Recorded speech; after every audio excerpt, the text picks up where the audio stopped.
Good morning, everybody. It's day 3 of the transfer window, and I'm back this morning with your transfer review. A few things to look into today, and I asked you what you wanted me to talk about as well, and I'll get into some of those as well. So, first and foremost, not a slow start. Clubs certainly have been busy. Some early out the gates to try and beat rivals to signings. We're going to talk about a couple of those today. We're going to talk about Tottenham Hotspur, Newcastle United. We're going to talk about Chelsea, Rangers, Liverpool. Potentially Everton we'll touch on as well. Yeah, there's a lot to talk about here. So, before we do that though, please make sure you hit subscribe. Please make sure you hit like as well. But most importantly, please subscribe. Really helps us out and keeps us going, keeps us motivated. Thanks so much for the support so far. You can find me on Twitter and Football Insider on the link in the descriptions below. Now that's out of the way, let's talk transfers. Okay, let's start, shall we, with Chelsea. We'll start with Caicedo. Chelsea now moving much closer to bringing Moises Caicedo to the football club in a deal worth around £80 million.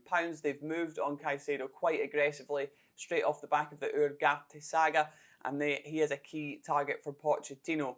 Now very positive talks, things getting very advanced now with Caicedo moving to Chelsea.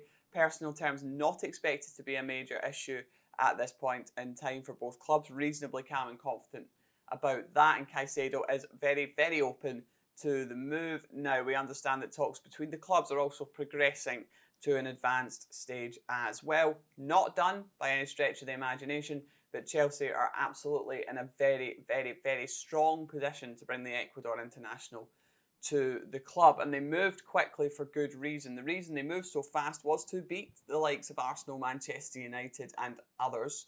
Bayern Munich also have had a look to Caicedo's signature because they're all shopping in the same aisle, really, these clubs. So that's why you see them linked to a lot of the same players. And with Arsenal focusing on Declan Rice and trying to get that over the line, Kai Havertz too, they'll be back for him as well. Chelsea have moved on to Moises Caicedo and are now getting much closer to making him a Chelsea player. It still could take a couple of weeks just to structure the deal, etc.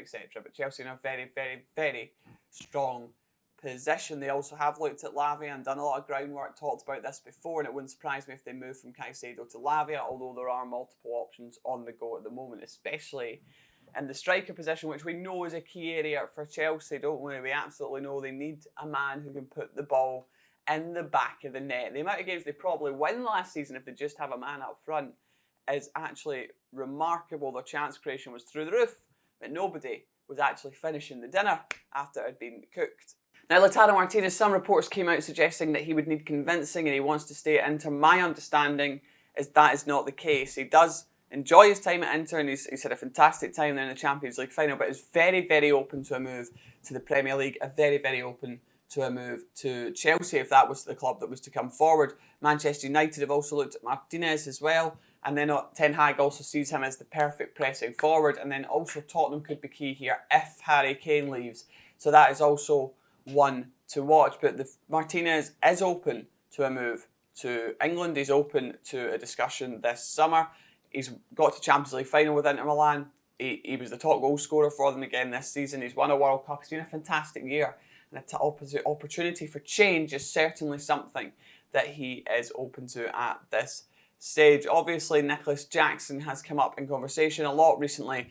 €35 million release clause for him, and he's a player that Chelsea have looked at and could potentially do a deal for. Now, the reason being is Chelsea, if they don't sell, their budget changes significantly due to the FFP parameters. Now, we know Chelsea are going to sell. I'll talk about a couple of those, but it depends on dates as well. Thuram has a £35 million release clause. He's a young player too, don't forget that. An exciting young talent. People looking at the stats of the player here and maybe not understanding the overall package that you're getting from him, because it's not just Chelsea who have had eyes on him. He's had eyes on him from all over Europe as well. So it's key to note that Chelsea are not alone in their potential pursuit of Jackson.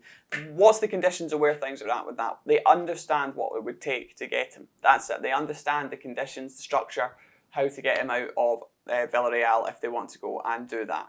Nothing else has moved on from that point at 7:15 in the morning on day 3 of the transfer window. Maybe later on today we hear more, but right now all focus is getting Caicedo into Chelsea Football Club. And when I talk about sales, Conor Gallagher is one to watch for sure. Brighton very, very keen on him. My understanding he's not come up in discussions yet to a possible switch in part of the Caicedo deal. Again, 7:15 in the morning on day 3. We'll wait and see if that changes. And also his wages might be a problem for Brighton as well. Tottenham Hotspur very, very keen on Conor Gallagher. Legs in the middle of the park are absolutely key for Ange Postecoglou this summer and for his system.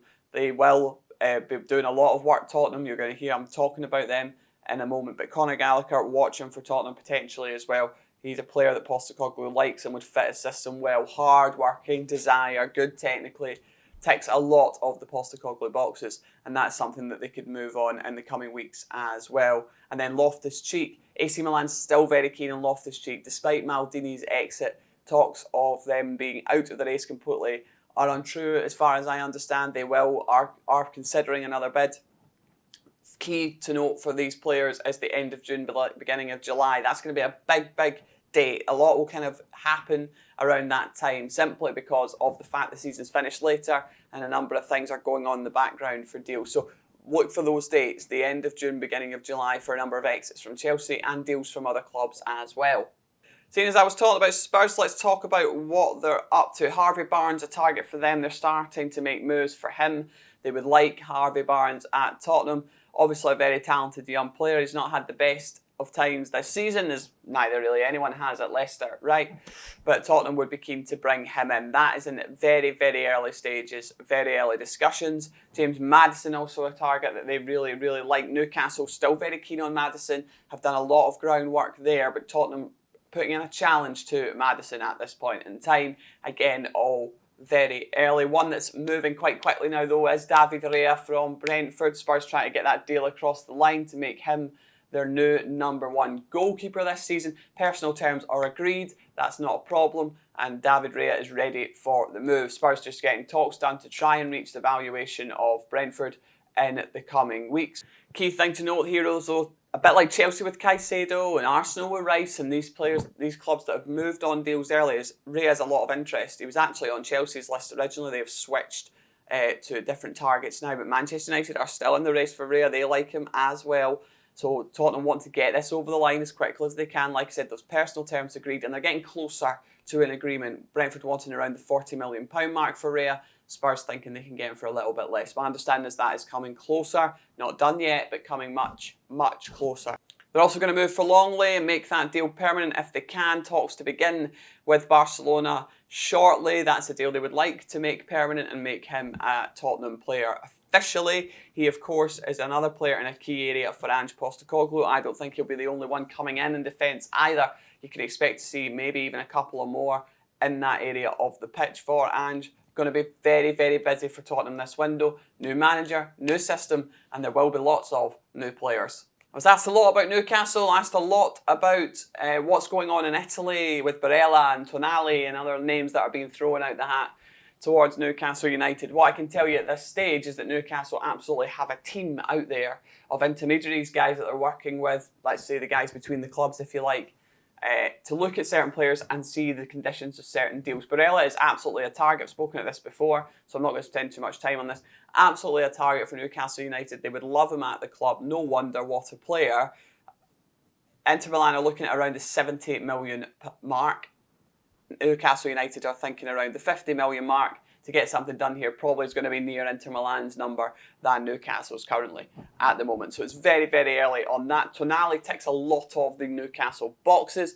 He's that defensive player who would allow Guimaraes to push forward a bit more, show a bit more of his attacking flair and guile perhaps. More so than Barella. People talk about Barella like he's going to be the defensive anchor that will allow Guimaraes to move forward, but that's not really how Barella plays. So not one that I kind of understand when people are talking about that, but he is wanted by Newcastle United, and Tonali is on the list as well. Another player that would take a big offer to get out. AC Milan value very, very highly, understandably. Incredible young player as well, really good at what he does in that defensive midfielder role, argument to be one of the best at it as well. Also got that attacking flair, very Declan Rice like this season in terms of good at the back and has shown what he can do going forward.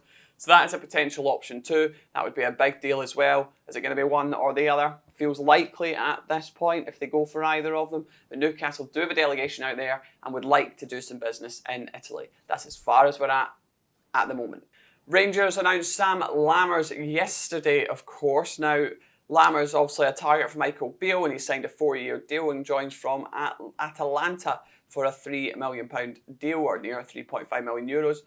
He is in. He joins Butland, he joins Sterling, he joins Kieran Dowling joining. They're also talking to Cifuentes. That is an ongoing thing. They're quite advanced in that. Rangers feeling in a very positive position, and all signs are that he will join Rangers this summer. Of course, things always change at the last moment. His contract expires in December. So Rangers can wait to sign him then, or they can talk about with LAFC about a small fee now, which is what we think is happening. But if that's not the case, they can always just get him done and get him in December when his contract expires. So it's one of those two. We're expecting Rangers to be the team that he goes to. Everyone expecting Rangers to be the team that he goes to because of how advanced that is. They're also getting closer with Dessers as well. They've been in talks for him for a while. We understand that's ongoing, probably not as advanced as Cifuentes is at this point, but those talks are ongoing as well. So that would be another striker target in for Rangers. And people have asked me about Josh Maja a lot.